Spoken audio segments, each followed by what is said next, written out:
Hi, I am Asha Adira, and I experienced childhood sexual abuse and rape. My first experience of being sexually molested was when I lived in Jamaica. I was around 7 years old. I remember it was Christmas time, and we had a guest. He was one of my aunt's associates. We had a big show in the park. This was the person who was asked to accompany us to the event. My sister came for holidays, and, we jollily went to the show.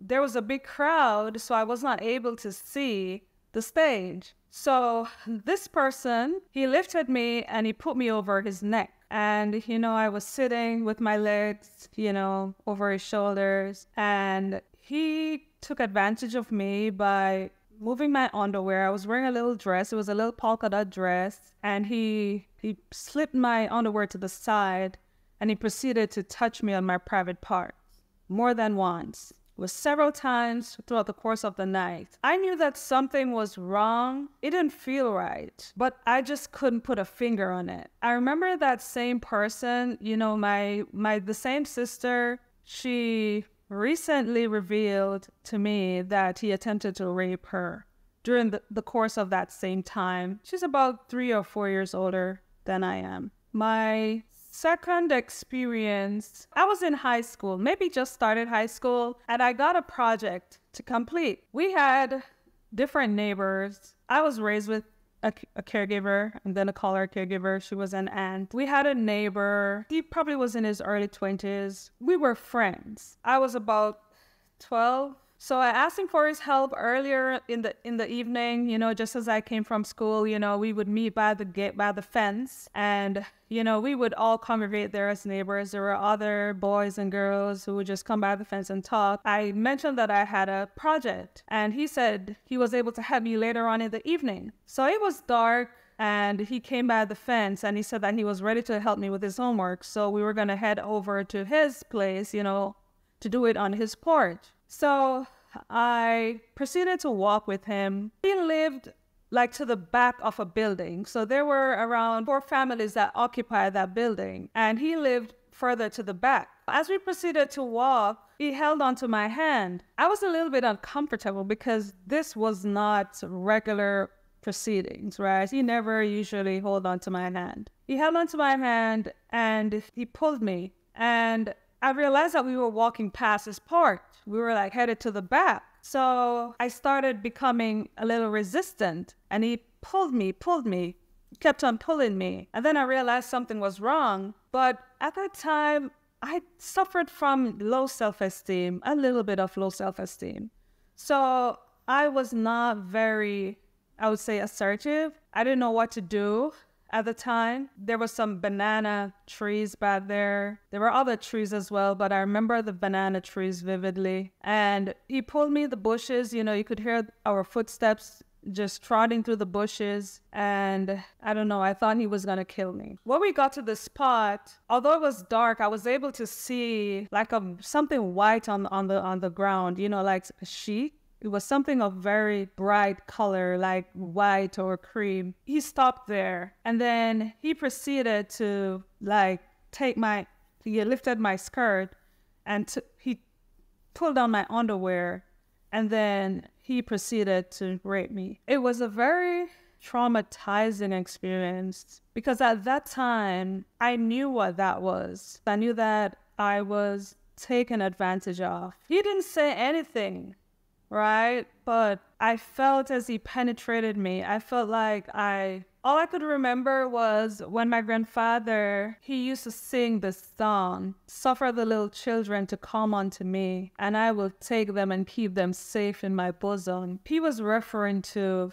Jesus. And then at that time, I wondered, where is Jesus? Why isn't Jesus helping me? Because my grandfather told me that Jesus was going to always keep me safe. Back to that night, I picked up the pieces and I slowly walked home. And, I went in the shower and I was crying and crying and crying. I remember when my cousin came and she knocked on the door to find out if I was okay. But I didn't say anything because I was still processing what had happened. It so happened that Night after night, the same person called me outside, and he did the same thing every night. Like I said before, I had very low self-esteem. And then he told me that no one was going to believe me. You know, he was a grown-up and I'm a little girl. And believe it or not, this happened night after night for over a year. It felt like the norm. Even though it felt like the norm, I knew that I was taken advantage of. I was really stressed out.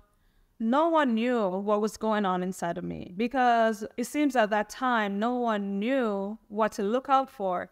I'm certain that I was acting weird at some point, but no one knew what those quote-unquote weird behaviors were. During the time when I was taken advantage of, my caregiver had a spouse who used to come over to the house some nights.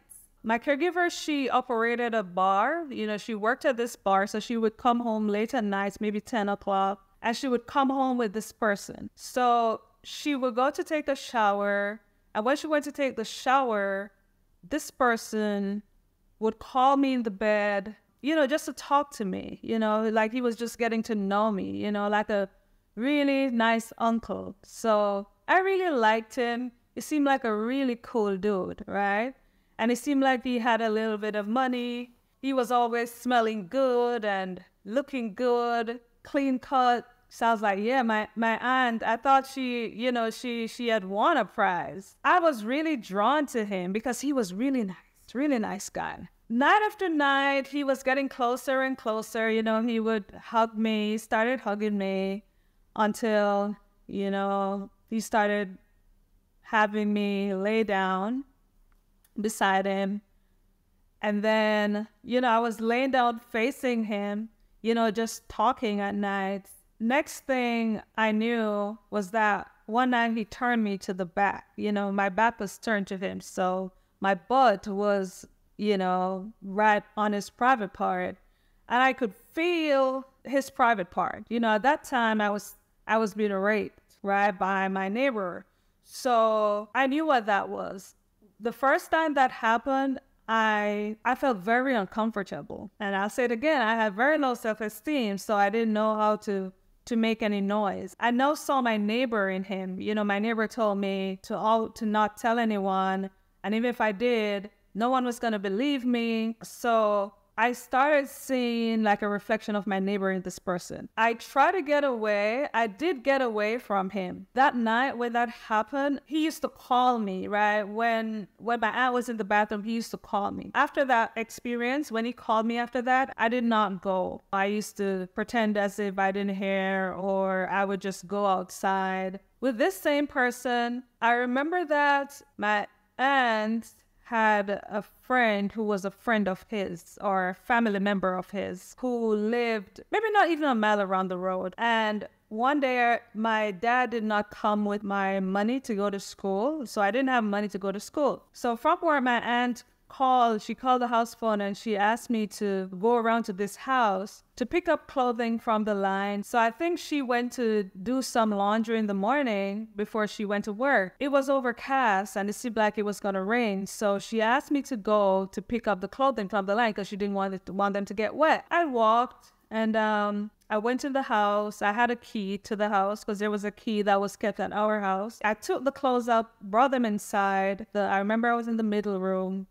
And I heard a sound, and time I could look up, I saw this person, the same person, well, that night who rubbed on me. I was so frightened. And then I knew that I was in for something because this has never happened. So he proceeded to walk towards me, and I remember him holding me down on the bed, you know, trying to take my clothes off. He tried to rape me, and I was fighting him. I was hitting him. I used my hands to rip his glasses off, and I was trying to get his eyes. I was trying to kick him, and he fought me. Like, he fought me. He fought me maybe for 15 minutes. We were in that room, and he tried to take my underwear off, and he was rubbing his on me. He was just rubbing on me, you know, like gyrating. So he rubbed himself on me. I fought him until I couldn't fight anymore. And he just like gave up and he left. You know, he used some really bad words to describe me as if I was the aggressor. I felt like I wanted the earth to just open up and take me in. I was so distraught couple years passed, and it's crazy. We moved in that same house where this man attempted to rape me. I'm not sure what happened, but my aunt was able to move into that house. This was a really beautiful house. My family then, I would say my caregiver, my aunt and my cousin and my aunt's daughter probably thought that they had won a prize because it was such a beautiful house. But to me, that was like a prison because of my experience there with this person. In the same house, my caregiver, she also got this other person. I believe he was deported. He was deported from overseas, I believe Canada. And he came to our house to live.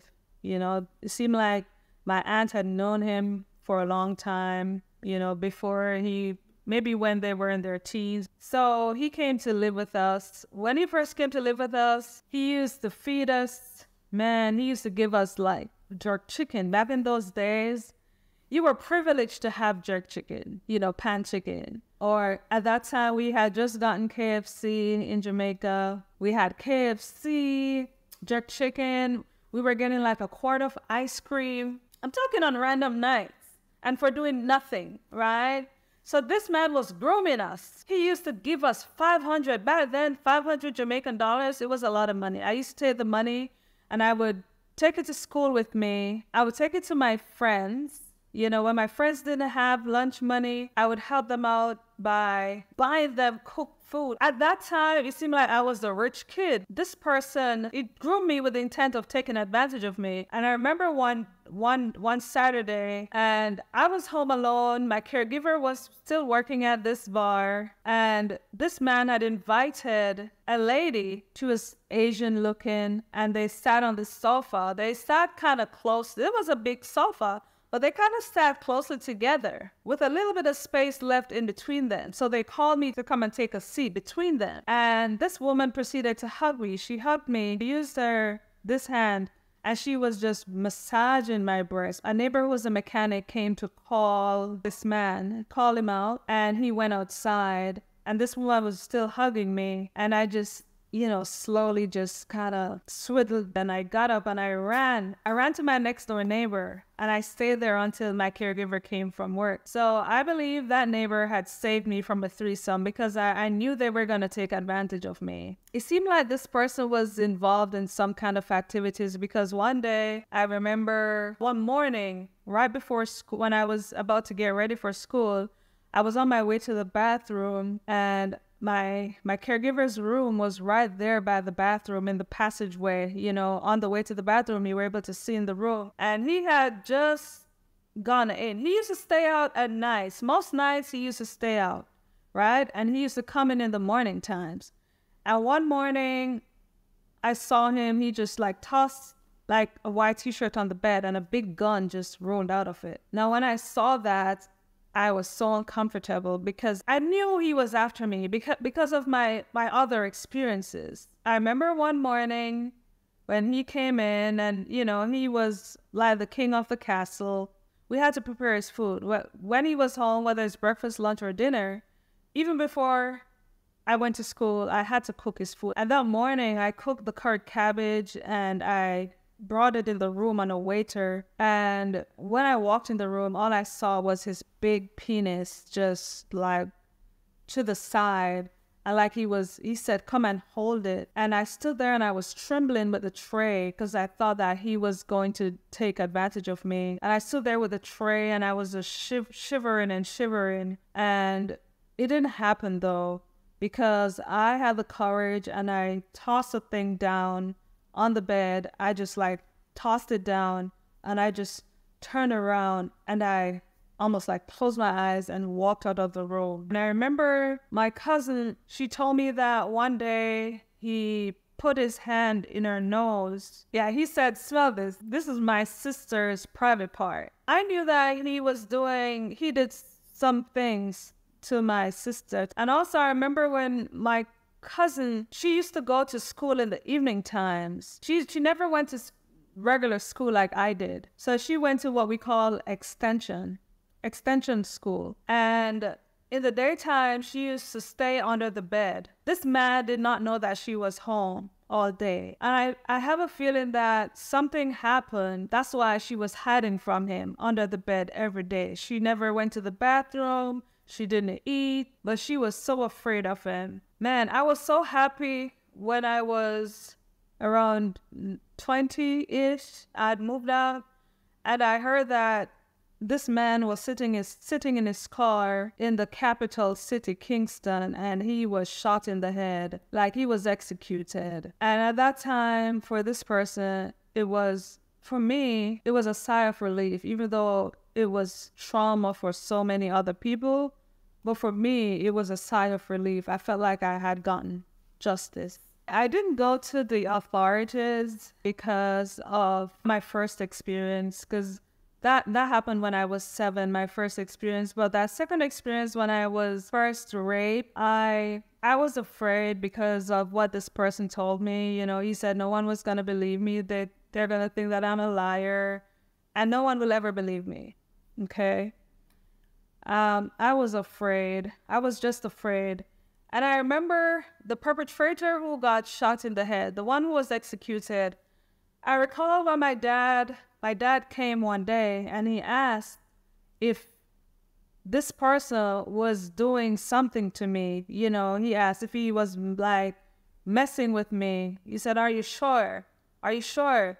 Because he said, "I'm willing to go to jail. I'm going to go to jail. I'm going to go to jail for somebody."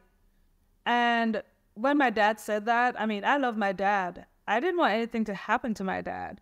So that even made me even more scared to tell, because he said he was going to do it. He was going to execute this person. This affected me so badly that at school, I did not attend any event, any social event. When it was time for report cards to be collected, I didn't tell my caregiver. I didn't tell anyone, because I didn't want to go anywhere. I didn't go anywhere. I didn't want to go to like school fetes or little parties or the last day of school. I didn't go. I don't know. I didn't go because my self-esteem was so low, and I was really sad inside. After I left school, I remember I had like straight hair, you know, it was permed with chemicals. And after I left school, I cut my hair off. One Sunday, I just went in the mirror and I cut my hair off. And I think my family thought I was going crazy because I just cut my hair off. At some point, I was suicidal because I felt like I was worthless. It felt like I didn't have a happy childhood. I was determined to move out of that house because it felt like the walls were always caving in on me because things happened in that house. And I started applying for jobs out of school. You know, after cutting my hair, I started applying for jobs, all different kinds of jobs that I was not even qualified for. And I don't know, it was the work of the universe that this psychologist, he was a renowned psychologist in Jamaica. He was on TV, very popular guy. He had a company, a market research company, and I was selected for an interview. Anyway, I was successful, and I became a data collector. So I was trained on how to conduct interviews. So, you know, I was out there, but this was part-time. I got different projects. I was doing research on behalf of TV stations, you know, beverages, like the big beverage companies, food companies. And this kind of made me feel like I was doing something good, you know, I was doing something purposeful. But it still did not provide a solution to my issues because I still had to go back home to those walls. But I worked with that company for a year, and then 1 year later, I saw this advertisement for a position as a youth promoter with a very popular family planning company in Jamaica. I applied and I was successful. I was hired as a youth promoter. Now, before I was placed in the role, I was trained. And during training, they had to ensure that whoever was in the position did not have any like baggage or traumas, right? Because this person was expected to go out in the community to influence young people. And I was that person. So I was selected. And I remember this lady, can't forget her name or face. She was a social worker. You know, she has some experience in counseling, and I was able to open up to her and let her know what was going on, how I was feeling. And, through scheduled counseling sessions, this lady helped to take me to a certain level, right? And I felt like I was ready to go out there. And then I was talking to young people about self-esteem, human sexuality, good touch, bad touch, STDs, HIV, etc., relationships, decision-making. And then I felt like, even though I was doing this for these young people, I was doing it for myself. This was a part of my healing. Because the more I learned about self-esteem, the better I started feeling about myself. Anyway, this was a 3-year contract, and I had to decide what I wanted to do with my life. So I applied to one of the most prestigious teachers' college in the Western Hemisphere. Really loved my school. I applied for the guidance and counseling program. So I was trained in education. And then I completed my 3-year course in guidance and counseling. Attended this institution made me realize how bright I was, that I was a really brilliant person, because I was able to come out on top of my class. I received an award in the end for the best all-round teacher. I received distinction in the practice of education, and I graduated with first-class honors. And I didn't go to school. When I went there, I didn't have a laptop. I didn't have anything. So I was so creative when it was time for my presentations, because I didn't do PowerPoints, right? But I was able to come out on top. And then I realized something just clicked inside of me that, hey, I have been a brilliant person. Had I not been taken advantage of in my childhood, I probably would have been. But then I thought to myself, all of those things happened to me for a reason, because as a guidance counselor, working as a guidance counselor, I was able to help put away one person who had raped one of my clients. This case went on for almost 2 years, but in the end, this person was imprisoned. And I was the one who uncovered what had happened on the first time. Then I knew how to observe children, how to observe abnormal behaviors in children. And I remember one morning, I saw that one of my favorite students, he was behaving real weird, real different. So I called him and I investigated. And it was on that same morning he was raped. I knew what to do, and I did the right thing. And that person went to jail, went to prison he got 8 years in prison. And I was satisfied. And here I am today. I'm in the process of completing my book. And I feel like deep down, I do have a purpose. All of these things happen to me. I'm one person, but I know that there are so many other children, young adults. There's so many other people out there who have experienced what I've experienced, even worse or less. But I know that there are lots of traumatized people out there. There are lots of people out there who are walking around with trauma. I am now serving as the voice for those people. My goal is to become a paid speaker. I'm on the road to becoming a paid speaker, to speak on childhood sexual abuse. My goal is to speak on how to cope with it, how families should cope with it, how families can help the victims to cope with it. Because I know that when families learn about sexual abuse, some of them are in denial, or on the other end of the spectrum, they can become very upset. But they also have to remember that the victim is suffering. They have to get out of that mode and pay attention to the victim. My goal is to educate on how to cope, what to look out for in perpetrators who groom victims, because I was groomed. I was groomed in more than one instances. So it's very important for parents or caregivers and stakeholders to be aware of what these grooming behaviors look like. What are some of the signs that you should look out for in children who might be going through sexual abuse? I'm not saying that all of these signs are unique to sexual abuse, but it's highly likely that, certain behaviors such as thumb sucking and bedwetting, those regressive behaviors could be as a result of sexual abuse. When I'm able to take someone from here and bring them up here, it feels very good. It actually feels like I'm walking in my purpose. It makes me feel real good. It's a rewarding feeling.